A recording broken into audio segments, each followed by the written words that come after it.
පළවෙනි එකේ තියෙන්නේ අන්න මෙහෙම. පැය සහ මිනිත්තු ගැටලුවක්. හරිද? සරලම එකක් මම ගන්නෙ. පැය සහ මිනිත්තු.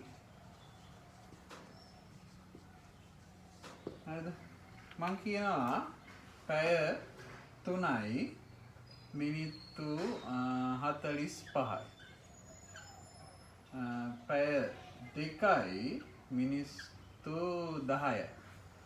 හරිද? මේ දෙන්නව එකතු කරන්න කියලා කියනවා. හරිද? පළවෙනි එකේ තියෙන පැය 3යි මිනිත්තු 45යි. දෙවෙනි එකේ තියෙන පැය 2යි මිනිත්තු 10යි. දැන් මේ දෙක එකතු කරන්න ඕනේ. මෙන්න එකතු කරනවා හිතේ බලන්න. හරිද? එකතු කරන්න ගියාට පස්සේ අපි චුට්ටක් බලනවා මෙන්න මෙහෙම දෙයක්. මේ දෙකේ එකතුව 60ට වඩා වැඩි වෙනවද නැද්ද කියලා. හරිද? 60ට වඩා වැඩි වෙනවද නැද්ද කියලා. චුට්ටක් මේ ගාන දිහා බලන් හිටියම ඔයගොල්ලෝ පෙනේ 45යි 10යි එකතු වුණාම 55යි. 60ට වඩා වැඩි වෙන්නේ නැහැ. එහෙනම් අපිට බය නැතුව උත්තරේ ලියන්න පුළුවන් මෙතනම. 5යි 0යි 5යි. 4යි 1යි 5යි. 55යි. දැන් තිතක්. හරිද? 3යි 2යි එකතු කරාම උත්තරේ කීයද?